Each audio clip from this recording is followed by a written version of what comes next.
বাক্য বলো।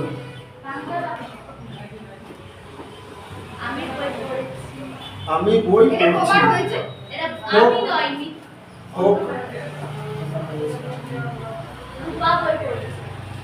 আমি বই পড়ছি।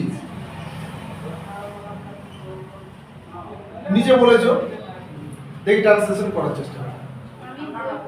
আমি বই পড়ছি করো। এখানে সাবজেক্ট কে? আমি। কি বসাবো? তারপর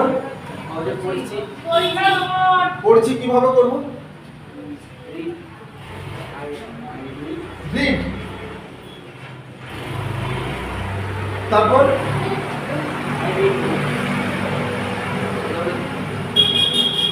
এর মানেটা কি দাঁড়ায়? আমি বই পড়ি হয়েছে, কিন্তু আমি বই পড়ছি এটা কন্টিনিউয়াস টেন্স।